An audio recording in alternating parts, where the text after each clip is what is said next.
मानसिक रीते अपना शरीरना बधा अंगो ए माटे सज्ज थवा छे अने तेमां ऋषि कोण छे, देवता कोण छे, એટલા માટે કૃષ્ણ દેવતા, મહર્ષિ વેદવ્યાસ ઋષિ, કિરકમ એની શક્તિ શું છે, એનું મૂળ શું છે, એ બધું ન્યાસમાં આપણે કરીએ.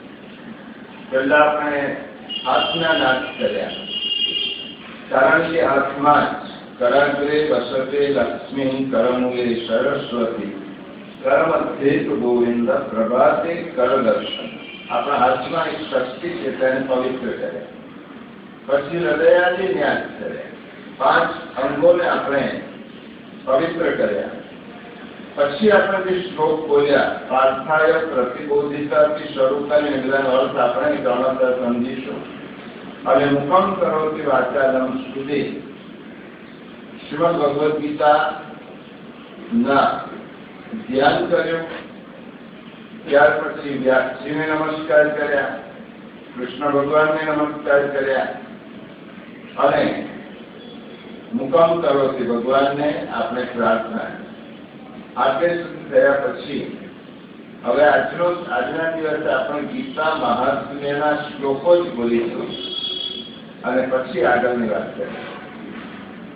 ગીતા શાસ્ત્રમિદં પુણ્યં યઃ પઠેત પ્રયતઃ પુમાન વિષ્ણો પદપ્રાપ્નોતિ ભયશોકાદિવર્જિતઃ.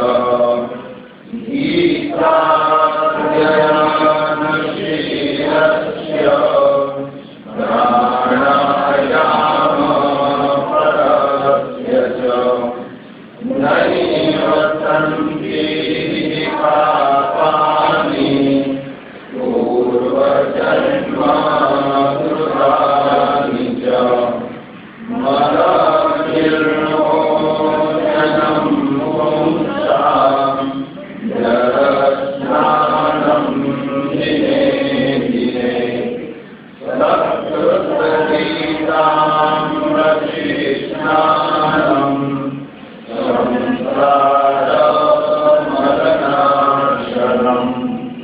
ગીતાસુ ગીતા કર્તવ્યા કિમન્યૈ યા સ્વયં પદ્મનાભસ્ય મુખપદ્માદ્વિનિશ્રુતા ભારતામૃતસર્વસ્વં વિષ્ણોર્વક્त्राद्विनिश्रुतम्. गीताग्रन्थोदकं हीत्वा पुनर्जन्म न विद्यते. षडोपनिषदो भागो गोपालनन्दनम्. पार्थो वत्ससुधीर्भोक्ता दुग्धं गीतामृतं मम.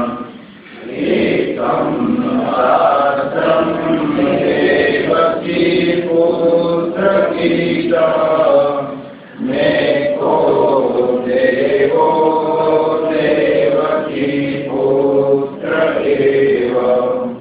एको मन्त्रस्य नामानि यानि कर्माप्येकं तस्य देवस्य सेवा. शान्ताकारं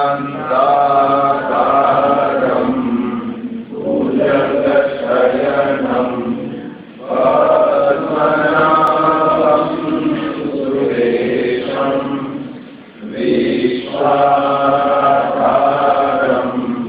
गगनसदृशं मेघवर्णं शुभांगं लक्ष्मीकान्तं कमलनयनं योगिर्ज्ञानगम्यं वन्दे विष्णुं भवभयहरं सर्वलोकैकनाथं.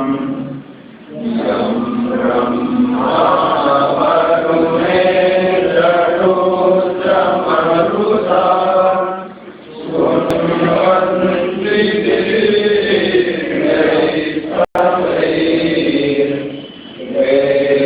वेदैः शान्तपदक्रमो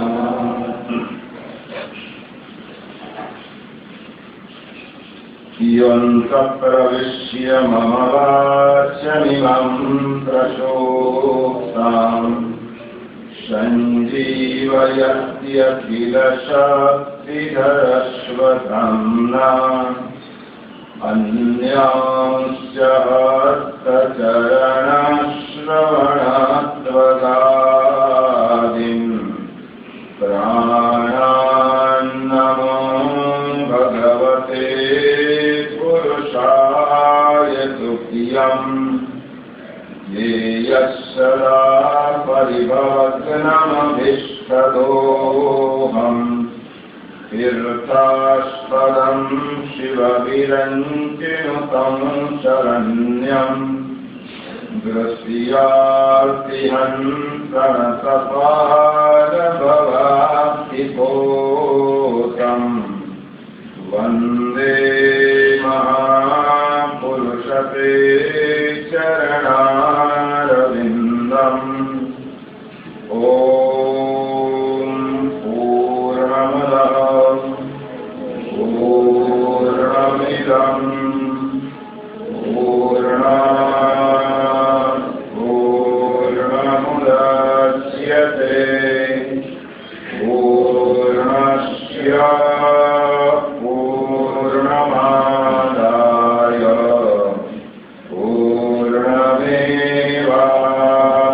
पूर्णमेवावशिष्यते।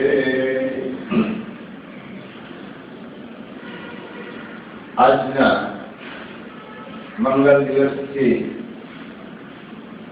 આપણે શ્રીમદ ભગવદ ગીતાનું અધ્યયન વિધિવત રીતે પ્રવચન રૂપે નહીં પણ પ્રત્યેક અધ્યાય પ્રત્યેક શ્લોક અને શ્રીમદ ભગવદ ગીતાનો જીવનલક્ષી જે ઉપદેશ છે એનું આપણે ઋષિઓ, આચાર્યો, સંતો, મહાપુરુષો આ બધાના સાહિત્યમાંથી સાર રૂપે કેટલીક વાતો લઈ અને એનો ભગવદ ઈચ્છાથી પ્રારંભ કરીએ. જે મિનિટની પૂર્વ ભૂમિકા એટલા માટે જરૂરી છે કે આપણે આ અધ્યયન માટે બહુ જ સ્પષ્ટ થઈ જઈએ. આ એક અધ્યયન શ્રીમદ ભગવદ ગીતા કોઈ પણ પ્રકારના સંપ્રદાય, કોઈ પણ પ્રકારના ધર્મ, કોઈ પણ પ્રકારની જાતિ, કોઈ પણ પ્રકારની ઉંમર આ બધાથી લિપ્ત છે, આ બધાથી અતીત છે. વર્ષો પહેલા દાહોદમાં એક આવો પ્રયોગ થયેલો.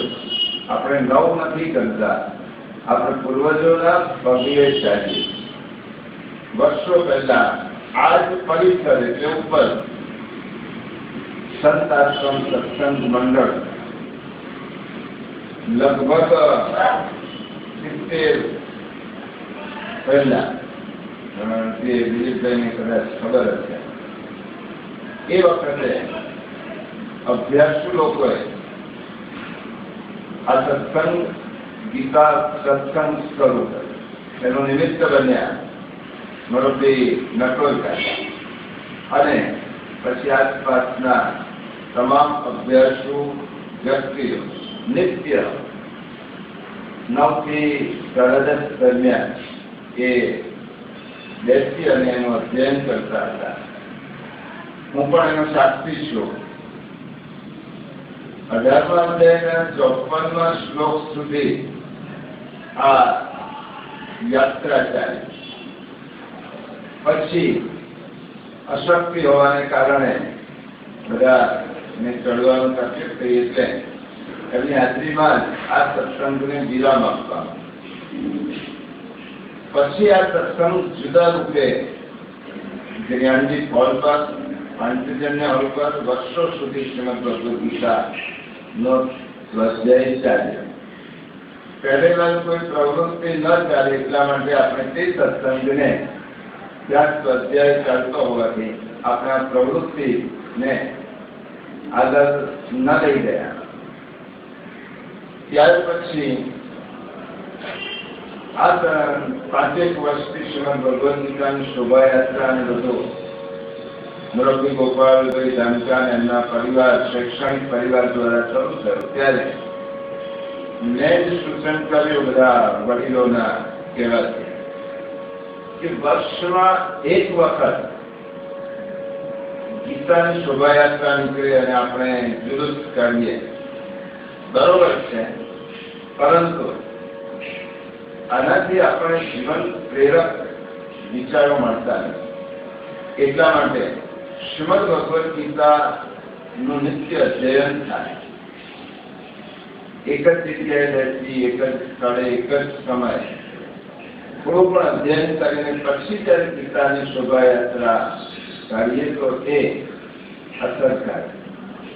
આ સૂચન મિત્રોએ, જૂના મિત્રોએ વધારતું અને તેમની ઈચ્છાને કારણે પુનઃ આપણે પૂર્વજોના જે અભિયાનને આપણે આ પુનઃજીવિત કરવા જઈ રહ્યા. આમાં કોઈ પણ પ્રકારની નિશ્ચિત વિચારધારાનો આપણો આગ્રહ. શ્રીમદ ભગવદ ગીતા યથાર્થ સ્વરૂપ. શ્રીમદ ભગવદ ગીતા જે સ્વરૂપે છે તે સ્વરૂપે આપણે એના શ્લોકો વિચારી, એના શ્લોકોમાંથી સાર કાઢી, અને એ પણ આપણું ગતું નથી, આપણે યોગ્યતા બહારની નથી. એનું કારણ છે કે ગીતાનું માપ કોઈ માપી શક્યું નથી. ગહન સમુદ્ર નું ઊંડાણ કોઈને ખબર પડી નથી. માત્ર આપણે તેમાં કિનારે બેસીને એનું જલ બિંદુ પણ આચમન કરી શકીએ તો પણ આપણો જીવન સાર્થક છે. જ્યારથી આ વિચાર ઉદ્ભવ્યો અને અભિયાન શરૂ કરવાનો વિચાર કર્યો ત્યારથી શ્રીમદ ભગવદ ગીતાના જુદી જુદી ટીકાઓ કરતા કરતા હું જ મૂંઝાયો. શંકરાચાર્ય કહે છે, વિનોબાજી કહે છે, ગાંધીજી કહે છે, મહાપ્રભુ વલ્લભાચાર્ય કહે છે, દરેક કોઈ આ ભારતમાં અને વિશ્વમાં જન્મેલી કોઈ વિચારશીલ વ્યક્તિ એવી નથી કે જેને શ્રીમદ ભગવદ ગીતામાં પ્રવેશ ના કરે. એટલું ગહન, એટલે ઊંડી વિચારધારા આ ગ્રંથ માટે કરવામાં આવી.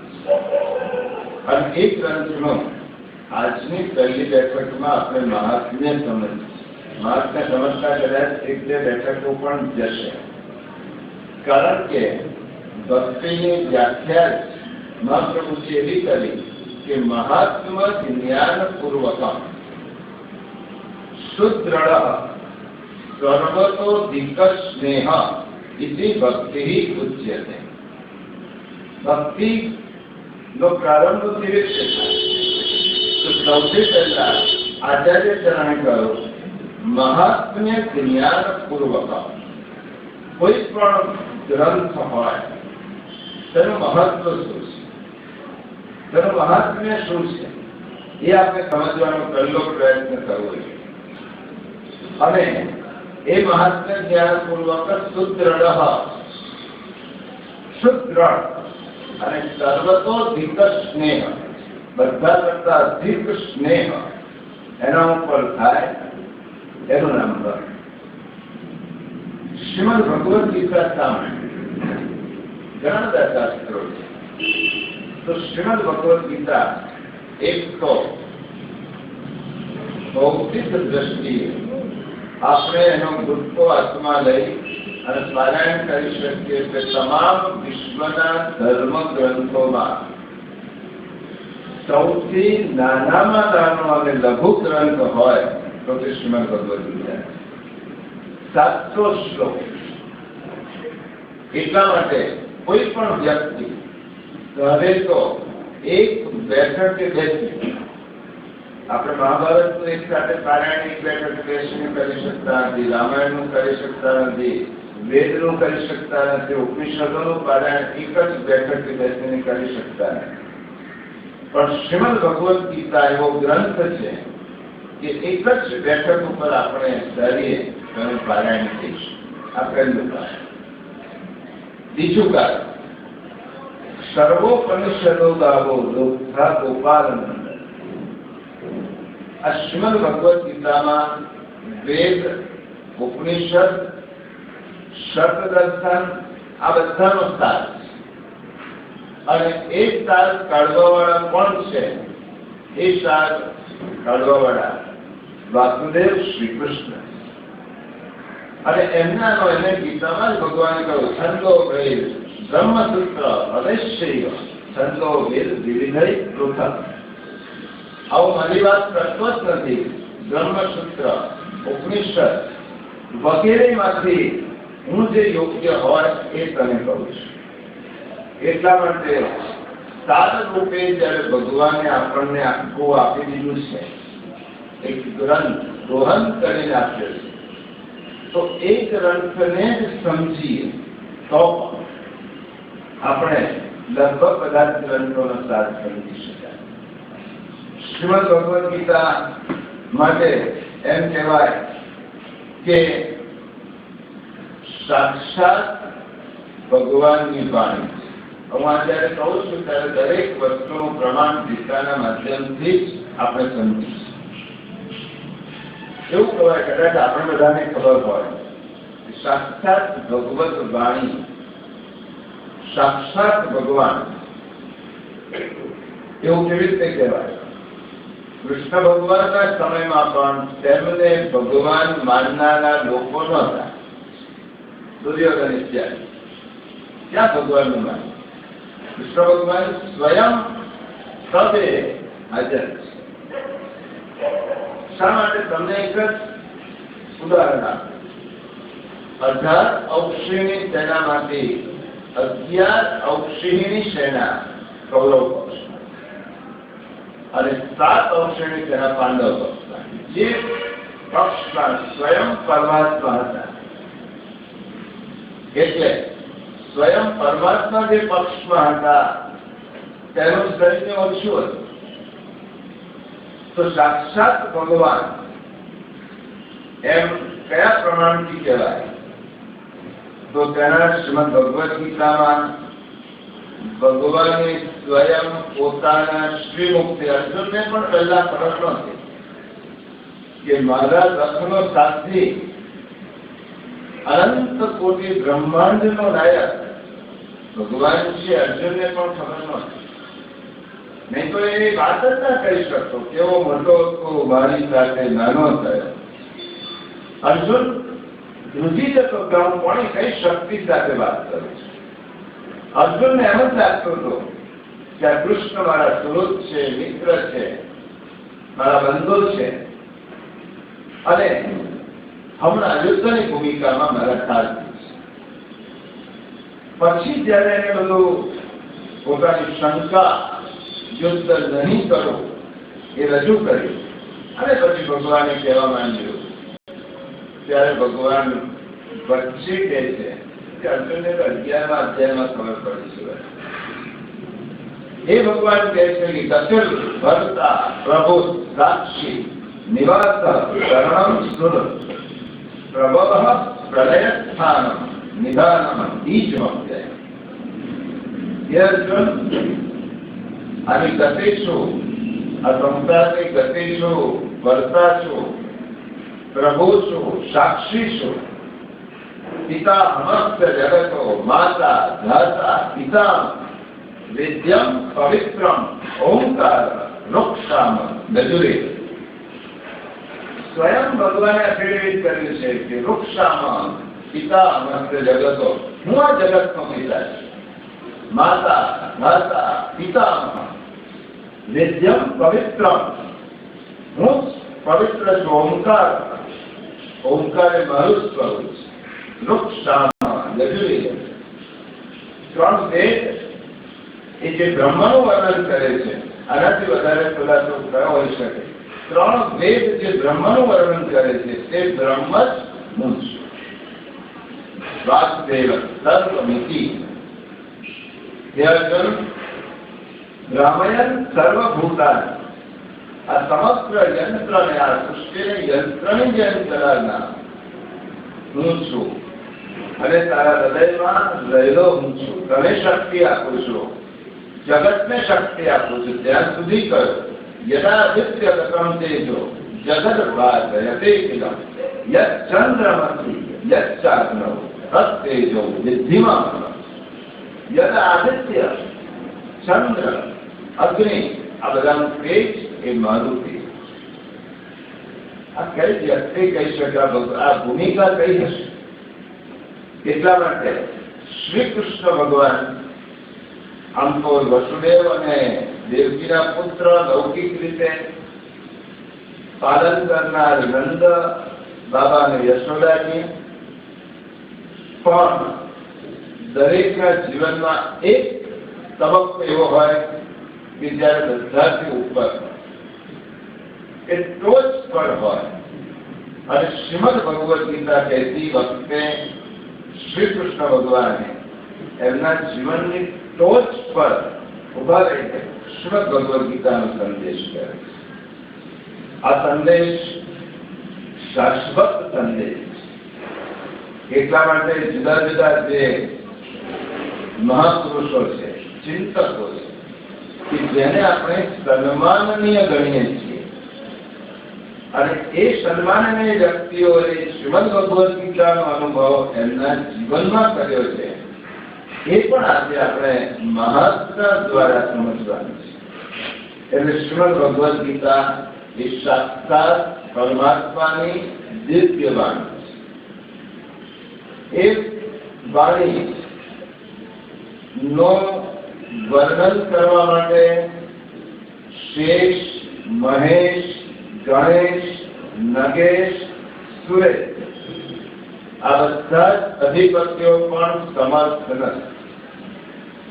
આપણે ભૂમિકા સમજી લઈએ. કોઈ એમ કહે કે હું ગીતાનું વિવેચન કરવાનો છું કે ગીતાનું વિવરણ કરવાનો છું. શ્રીમદ ભગવદ ગીતા નું વિવેચન, વિવરણ સમજવું એ સામાન્ય નહીં, અસામાન્ય માણસ માટે પણ અશક્ય બને. આપણે અનુભવ કરીશું એક વર્ષ દરમિયાન.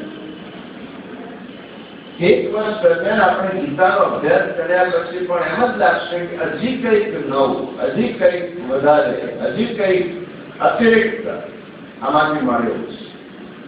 એટલા માટે શ્રીમદ ભગવદ ગીતાનું વિવેચન સમજવાનો અભ્યાસુ વિદ્યાર્થી તરીકે આપણે પ્રયત્ન કરીએ. આપણી ભૂમિકા એક વિદ્યાર્થી. ગીતા માતાની પાસે વિનમ્ર ભાવે એ પણ શ્રીમદ ભગવદ ગીતા માતા ગ્રંથ અને ગુરુ આપણી પાસે ક્યારેક ખુલે અને ક્યારેક ખીલે. શ્રીમદ ભગવદ ગીતામાં 3 રસ્તા બધા. શ્રદ્ધાવાન લભતે જ્ઞાનમ તત્પરઃ સંયતેન્દ્રિયઃ. કોઈ પણ ગ્રંથને સમજવા માટે પહેલી શ્રદ્ધા છે. જ્ઞાન પ્રાપ્તિની પહેલું સોપાન શ્રદ્ધા. શ્રદ્ધાવાન. આ શ્રીમદ ભગવદ ગીતામાંથી મને જીવનલક્ષી વિચારો પ્રાપ્ત થવાના છે. આ ગ્રંથ સાંભળીને ભૂલી જવાનો ગ્રંથ નથી. પારાયણ કરીને પુણ્ય કમાવાનો ગ્રંથ નથી. શ્રીમદ ભગવદ ગીતા એ જીવનમાં ઉતારવાનો ગ્રંથ. આટલું સાંભળ્યા પછી મારા જીવનમાં એનો અંશ પણ જો મારા જીવનમાં આવશે તો આ ગીતાની જે શ્રવણ છે એ સાર્થક થયું છે. એટલા માટે કવિ કુલગુરુ કાલિદાસ એમ કહો કે આપણે વિદ્યાર્થી તરીકે સમજીએ છીએ. કાલિદાસે રઘુવંશનું વર્ણન કરતા એમ કહ્યું, ક્યાં ભગવાન રામ અને ક્યાં મારી અલ્પમતિ. હું શું વર્ણન કરીશ? ભગવાન રામના ચરિત્રનું વર્ણન કરવાનું છે. સ્તુતિભ્યો વ્યતિરિચ્યન્તે ભૂલાની ચરિતાની છે. તો સ્તુતિ કરવા માટે સમર્થ નથી, પરંતુ એક અભાન માછીમાર સમુદ્રમાં પોતાની નૌકાને લઈ જાય અને નૌકામાં બેસી અને સમુદ્રને પાર કરવા નીકળે એવી સ્થિતિમાં કવિ કુલગુરુ કાલિદાસ એમ કહેતા હોય કે રામના ચરિત્રને સમજવું એટલે વિશાળ સમુદ્ર ને પાર કરવો એના જેવું છે. શ્રીમદ ભગવદ ગીતા 5000 વર્ષ પહેલા ઉપદેશેલો, અર્જુનને ઉપદેશ આપેલો ગ્રંથ, એક અવર્ણનીય ગ્રંથ છે, અપરિમિત છે, એની સીમા જ નથી. તમે કોઈ પણ ચિંતાતુનું ગીતા વિશેનું પ્રવચન વાંચશો તો તમને નવું જ્ઞાન, શંકરાચાર્યથી શરૂ કરી અને આજના કોઈ પણ ચિંતન નું ગીતા વિશેનું વિવેચન વાંચશો આપણને એમ લાગશે કે આ નવું છે. દિને દિને નવમ નવમ, એનો અર્થ નવો, એનો અંદરનું રહસ્ય નવું. અને ઈશ્વરે પણ ક્યારેક કયા શબ્દોનું રહસ્ય કોની સમક્ષ બોલવું એની ચાવી ભગવાને પોતાની સાથે રાખી. એક અક્ષર ગાંધીજી વાંચે તો તમને અનાસક્તિ દેખાય, વિનોબાજી વાંચે તો તમને એમ કહેવાય કે મારી મન બુદ્ધિને પોષણ આપનાર ગીતા એ માતા છે. જ્ઞાનેશ્વર વાંચે તો તમને જુદું દેખાય, વલ્લભાચાર્યજી વાંચે તો તમે જુદો દ્રષ્ટિકોણ. એ ગીતા અપરિમિત છે. વેદાંતમાં હાથીનું દ્રષ્ટાંત, એક હાથી હોય, એ હાથીને પૂર્ણપણે કોઈ સમજી શકતો નથી. એ આંધળા વ્યક્તિ હાથીનું વર્ણન કરવા જાય તો કોઈ પુષ્પ જોવે, કોઈ ફળ જોવે, કોઈ એની પીઠ જોવે, કોઈ સૂંઢ જોવે. એક જણને હાથી સર્પ જેવો લાગે, એક જણને થાંભલા જેવો લાગે, એક જણને જુદો લાગે, પણ સંપૂર્ણ હાથી કેવો છે કોઈને ખબર ન પડે. એવી રીતે શ્રીમદ ભગવદ ગીતા એ અપરિમિત છે, જેનું માપ કાઢી શકાય નહીં. 5 સહસ્રાબ્દીઓમાં અનેક વિદ્વાન આ 700 શ્લોકનું મંથન કર્યું છે. એ વિદ્વાનોએ કરેલા મંથનના ગ્રંથોને જો એક બાજુ રાખીએ તો એક વિશાળ પુસ્તકાલય થાય. શ્રીમદ ભગવદ ગીતા કેટલા ગ્રંથો લખાયા છે, અને છતાં પણ બધા જ વિદ્વાનો એમ કહે છે કે અમે આને પૂરેપૂરી સમજી શક્યા નથી. એટલા જ માટે ગીતાને કહેવાય અપરિમિત. ગીતા એ પરમ રહસ્યમય છે. ભગવાને 15મા અધ્યાયમાં કહ્યું ઇતિ ગુહ્યતમમ શાસ્ત્ર. આ ગુહ્યતમ શાસ્ત્ર છે. ઇતિ ગુહ્યતમ, આ ગુહ્યતમ શાસ્ત્ર હું તને કહું છું, પરંતુ એની વિશેષતા એવી છે સરળ, સ્પષ્ટ, સાદું સંસ્કૃત. અહમ વૈશ્વાનરો ભૂત્વા. ભગવાને કેટલી સરળતાથી પ્રાસાદિક શૈલી. અહમ વૈશ્વાનરો ભૂત્વા પ્રાણના દેહમાશ્રિત પ્રાણાપાન સમાયુક્ત પચામી અન્નમ ચતુર્વિધ. આટલી સરળ, આટલી સ્પષ્ટ, આટલી પ્રાસાદિક શૈલી.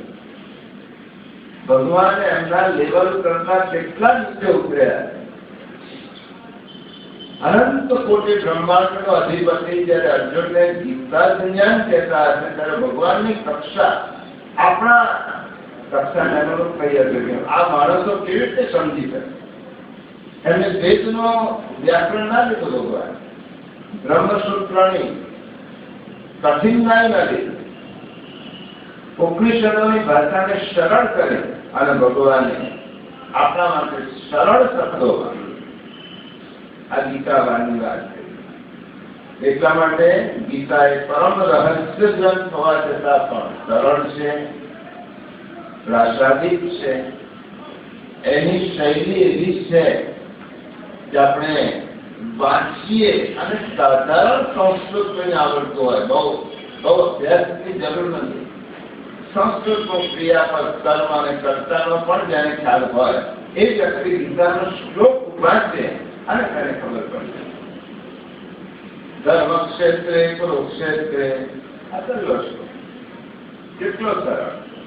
અસોચ્યાનંદવચોચત્વમ ભગવાન જ્યારે બોલે છે એ બીજો અધ્યાય ગીતાના 11મો શ્લોક. અર્જુનને કહે છે અસોચ્યાનંદવચોચત્વમ પ્રજ્ઞાવાદાંશ્ચ ભારત ગતાસૂન ગતાસૂંશ્ચ નામ શોધંતિ પંડિતા. હે અર્જુન, કેટલી શાંતિથી ભગવાન એ શ્લોક આવશે ત્યારે કહીશો, કેટલી શાંતિથી જવાબ આપે છે. હે અર્જુન, તું દૈવી વસ્તુનો અશોચ્ય આનંદ, દૈવી વસ્તુનો શોક પંડિતો ક્યારેય પણ કરતા નથી. અને તો શોક મારી સામે કરે છે અને પંડિતાની વાતો કરે. પંડિતો ક્યારે પણ એવો પ્રકારનો શોક કરતા નથી. અને ત્યાંથી ગીતાની શરૂઆત કરે. એટલા માટે ગીતાજી એ સરળ ભાષામાં કહી. ગીતા એ સર્વશાસ્ત્રમય છે. કયા કયા શાસ્ત્રોને હમણાં જ કહું તેમ વેદ. એક વ્યક્તિ એમ ધારે કે મારે વેદનો અભ્યાસ કરવો છે, શક્ય જ નથી. એક વેદનો પૂર્ણતઃ અભ્યાસ કરવા માટે 12 વર્ષ લાગે. પૂર્ણતઃ 4 વેદ, 548 વર્ષ માણસ જો વેદનો અભ્યાસ કરવા ધારે એટલા વર્ષ. ભગવાનને ખબર હતી કે લોકો વેદ 4 વેદનો અભ્યાસ કોઈ એક વ્યક્તિ કરી શકશે નહીં. એટલે 4 વેદ ઉપનિષદ, આમ તો 111 ઉપનિષદ, પછી એનાથી 108 આવે, પછી પાછા એનાથી 11 ઉપનિષદ, પછી 9 ઉપનિષદ, ઈશ, કેન, કટ, મુંડક, માંડુક્ય, ઐતરેય, તૈતરેય, શ્વેતાશ્વતર, બૃહદારણ્ય. આ મુખ્ય 11 ઉપનિષદ. પછી 9 ઉપનિષદ મુખ્ય ગણ્યા. આ ઈશાદી 9 ઉપનિષદનો અભ્યાસ પણ કોઈ વ્યક્તિ સમજણપૂર્વક કરે તો પણ એ સમય માંગી લે તેવી પ્રક્રિયા.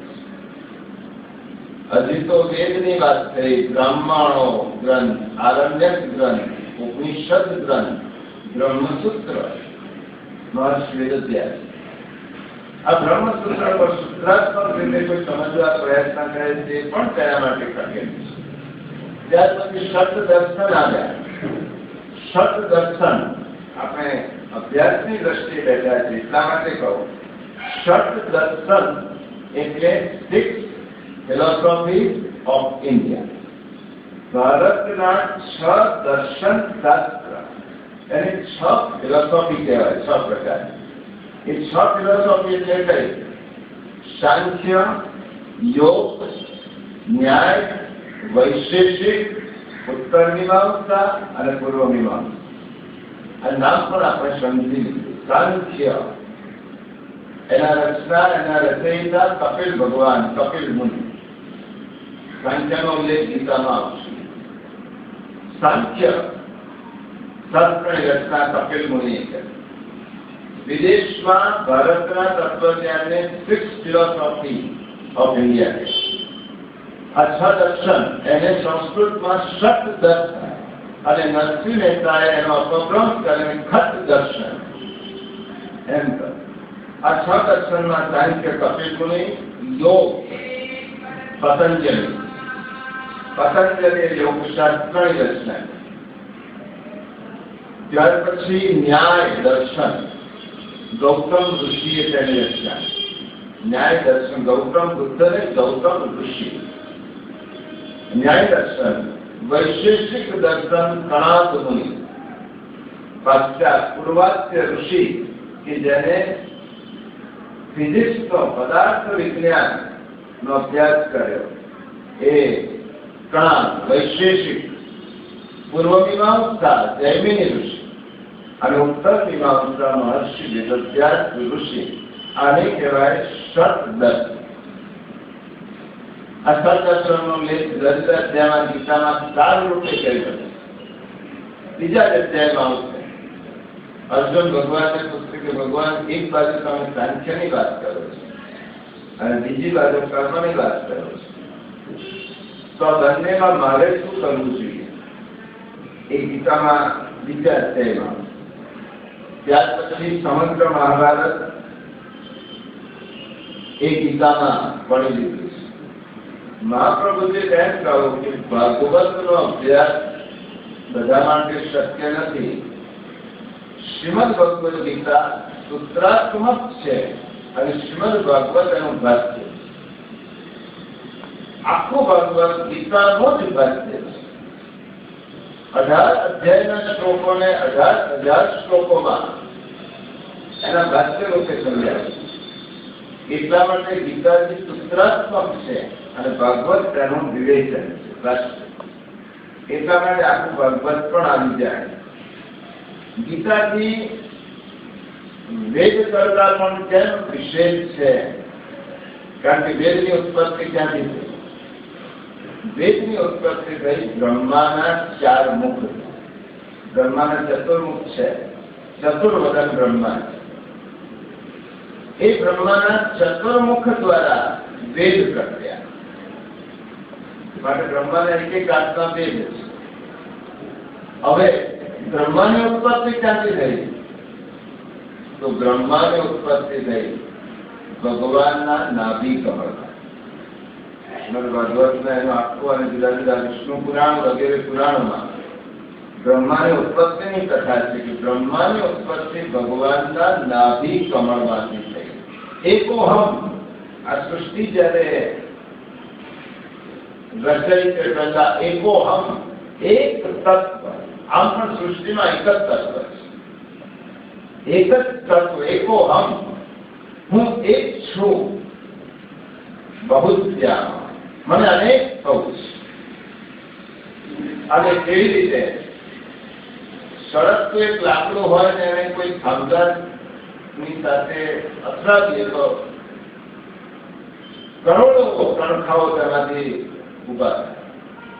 એવી રીતે એકો હું એકલો હતો અને મને ઈચ્છા થઈ, ઈચ્છા તેની ઈચ્છા કરી અને ભગવાન ઈચ્છા કરી ત્યારે એકના અનેક રૂપ ભગવાને વિષ્ણુ સહસ્રનામમાં કહ્યું કે અનેક રૂપ રૂપાય વિષ્ણવે પ્રભવિષ્ણુ. અને એ અનેક રૂપ ભગવાને લીધા. એ અનેક રૂપ એટલા માટે ભગવાન પહેલા શેષ બહુ પ્રતિકાત્મક છે. આપણી પાસે સમય જેટલો જેટલા સમયમાં જ વિવેચન કરીશું, પણ લાંબા ગાળા સુધી ભગવાનની ઈચ્છા હશે તો આ વિવેચન ક્યાં સુધી પહોંચશે એ ખબર નથી. પરંતુ આપણે એક શબ્દને એટલા માટે સમજવાનો પ્રયત્ન કરીએ છીએ. મેં પહેલા જ તો આ વ્યાખ્યાન નથી, આપણું અધ્યયન છે. અને અધ્યયનમાં ભગવાન શેષશાહી ભગવાન ક્ષીર સાગરમાં એકલા જ શયન કરતા હતા. એટલા માટે એનું નામ નારાયણ પડે. નારા એટલે નારા જલ આપો એટલે પ્રોક્તા. નારાનો અર્થ સંસ્કૃતમાં પાણી થાય. પાણીમાં જેનો નિવાસ છે તેનું નામ નારાયણ. એ નારાયણ શેષશાહી પ્રભુ એ ક્ષીર સાગરમાં શયન કરતા. અને એ નારાયણ ને એમ થયું કે મારા સૃષ્ટિ મને અનેક થવું છે અને ભગવાનના નાભીમાંથી એક કમળની ઉત્પત્તિ. હવે ઘણી વાર એમ થાય કે આપણે કોઈ પણ ભગવાનના અંતને કમળની ઉપમા કેમ આપીએ? નાભી કમળ, નેત્ર કમળ, હસ્ત કમળ, કેમ કમળની ઉપમા આપીએ? ભગવાન તો અપ્રાકૃત છે. અપ્રાકૃત પણ શું થાય કે જેને પ્રકૃતિના તત્વોથી જેનું બંધારણ નથી. અપ્રાકૃત છે ભગવાન. અપ્રાકૃત ભગવાનને કોઈ પ્રાકૃત વસ્તુની ઉપમા કેવી રીતે અપાય? અપ્રાકૃત ભગવાન છે એને પ્રાકૃત વસ્તુ કોઈ પણ ઉપમા ભગવાનને આપીશું તો એ પ્રકૃતિના તત્વોથી બંધાયેલો છે. ભગવાનને ઉપમા કેવી રીતે અપાય? તો ભગવાનને કમળની કેમ ઉપમા આપી ભગવાનના અંગોને? એનું કારણ છે કે બ્રહ્માજીના પહેલા કમળની ઉત્પત્તિ.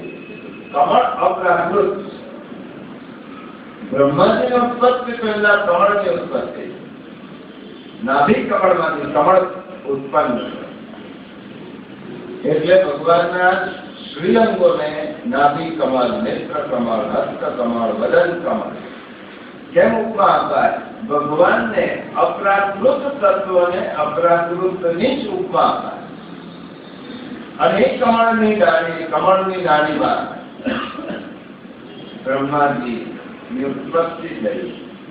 અને બ્રહ્માજી જેવી રીતે ઉત્પન્ન થયા છે, બ્રહ્માની શોધમાં લાગે છે મને ઉત્પન્ન કરનાર ક્યાં, હું કેવી રીતે ઉત્પન્ન થયો, મારું અસ્તિત્વ એકદમ કેવી રીતે પ્રગટ થયો. અને બ્રહ્માજી વિચાર કરે, અને બ્રહ્માજીએ કે હું ક્યાંથી, મારો મૂળ શું છે, અને મૂળ શોધતા હતા ત્યાં બ્રહ્માજીને બે શબ્દો, બે અક્ષરો સંભળાયા, અને એમ લખ્યું છે બ્રહ્માજીએ પોતાના સ્વરૂપમાં કેટલાય વર્ષો સુધી તપશ્ચર્યા કરી પોતાના મૂળને જાણવાનો પ્રયત્ન કર્યો. અને તેના પરિણામે બ્રહ્માજીને પોતાના મૂળ રૂપે ભગવાનને નાભી, પદ્મનાભ, ભગવાનનું એક નામ છે પદ્મનાભ, વિનિશ્રુતા, પદ્મનાભ. એટલે વેદ કરતા ગીતાનું મહત્વ કેમ છે કે ભગવાન, વેદ તો બ્રહ્માના મુખમાંથી ઉત્પન્ન થયા, પણ એ બ્રહ્મા ભગવાનની નાભીમાંથી ઉત્પન્ન થયા, અને એ ભગવાનના મુખ કમળમાંથી નીકળેલું ગીતાનું માધુર્ય, સાક્ષાત ભગવાનના મુખમાંથી નીકળેલું માધુર્ય શબ્દ એટલે શ્રીમદ ભગવદ ગીતા. આ શ્રીમદ ભગવદ ગીતા ના મહાત્મ્ય આપણે સમજીએ. જે શ્રીમદ ભગવદ ગીતાના કરતા છે એ વેદવ્યાસ.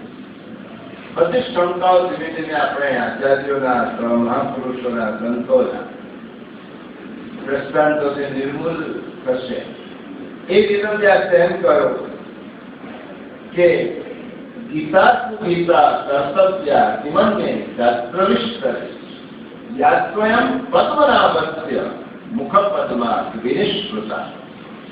એકવાર ગીતાનો અભ્યાસ કર્યા પછી કિમન્યય અન્ય શાસ્ત્રવિષ્ઠરે, બીજા શાસ્ત્રોના વિસ્તારનું કામ જ નથી, કારણ કે એકમાં જ બધું આવી ગયું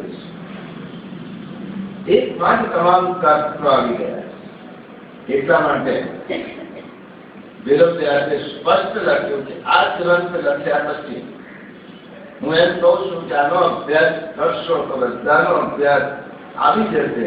મુખપદ્માં વિનિશ્રુતા.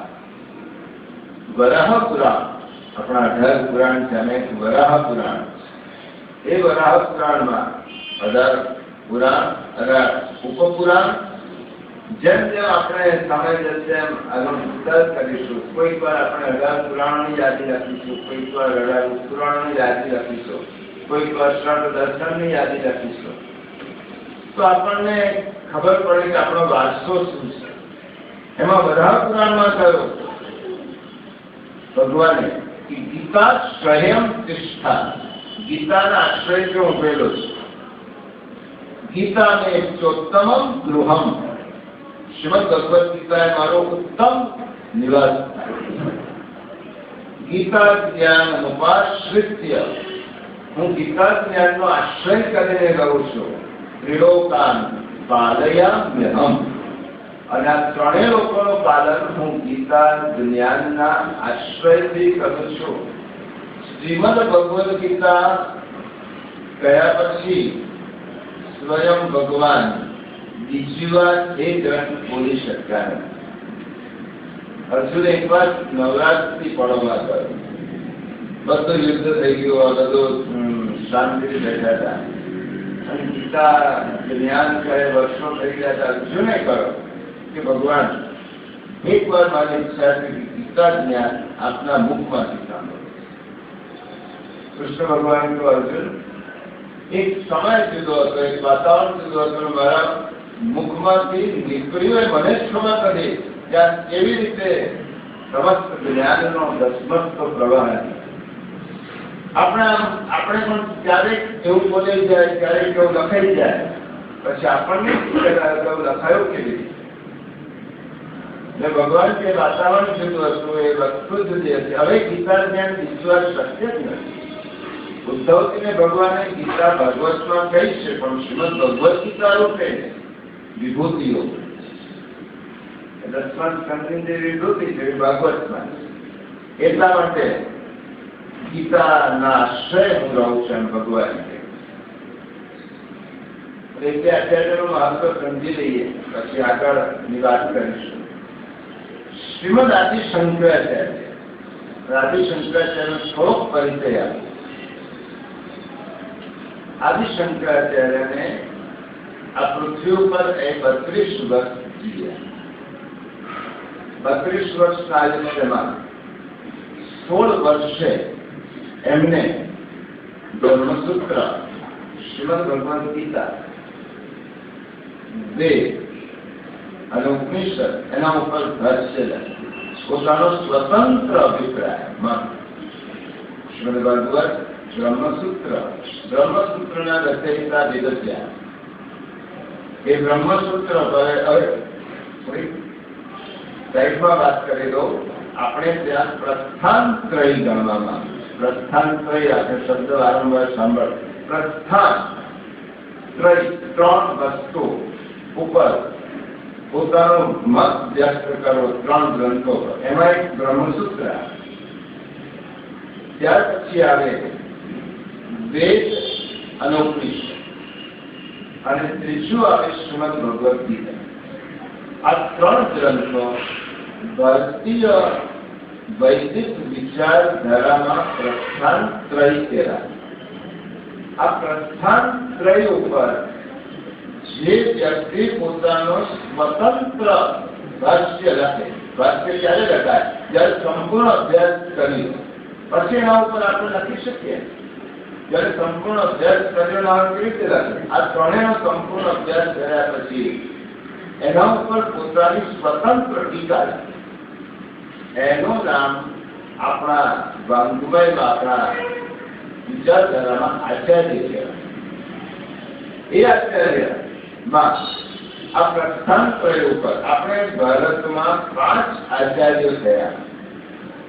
એમાંથી 4 ભક્તિમાર્ગી આચાર્ય અને જ્ઞાન માર્ગી.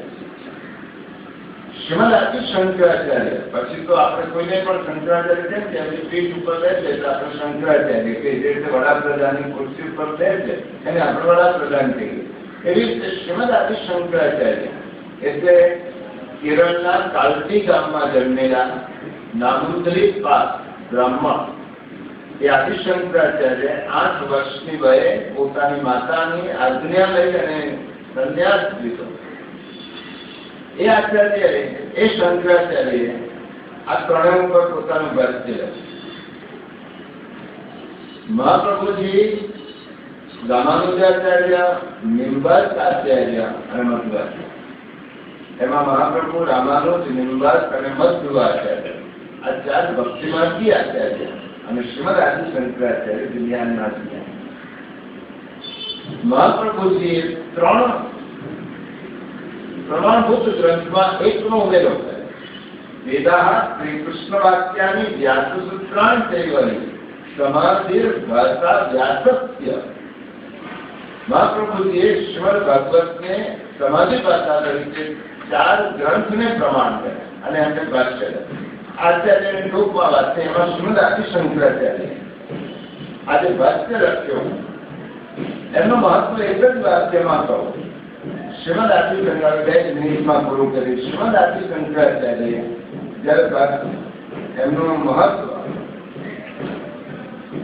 આઈન્સ્ટાઈને સાપેક્ષવાદનો સિદ્ધાંત શોધ્યા પછી વૈજ્ઞાનિકો એના ઉપર ખૂબ સંશોધન કર્યું, વિવેચન કર્યું, અને તેમાં શંકરાચાર્યનો જે મત છે તે મતનો અભ્યાસ કરી અને વિજ્ઞાનીઓને લખવું પડ્યું કે થિયરી ઓફ રિલેટિવિટી, સાપેક્ષવાદનો સિદ્ધાંત વૈજ્ઞાનિક દ્વારા શોધાયો હોય પણ તેનું સંશોધન તો હજારો વર્ષ પહેલા ભારતમાં થઈ ચૂક્યું છે. એમને શંકરાચાર્ય એક જ વાત જે આપણે જોઈએ છે તે સત્ય નથી. સત્ય બીજું છે. આપણી આંખોથી દેખાય છે એ સત્ય નથી. બ્રહ્મ સત્યમ જગન મિથ્યા. આપણે જોયા પછી આ સત્ય લાગે કે સત્ય નથી. જગત મિથ્યા છે. મિથ્યાનો તો નકામો છે એમને. મિથ્યા એટલે આપણે જે છે તે નથી જોતા અને જે નથી તે જોઈએ. એને મિથ્યા. અંધારામાં દોરડી પડી હોય અને આપણે સર્પ દેખાય એ આપણો મિથ્યા છે. નકામું છે એમ નહીં. બ્રહ્મ સત્ય છે. આ દુનિયાનો બ્રહ્મ જ સત્ય. એ શંકરાચાર્યનું મહત્વ હમણાં હું બહુ નહીં કહું. મારે કહેવાનું છે એ શંકરાચાર્ય પોતાના સ્તોત્રમાં પોતાનો સિદ્ધાંત આ રીતે લખ્યો કે જ્ઞેયમ ગીતા નામ શાસ્ત્ર.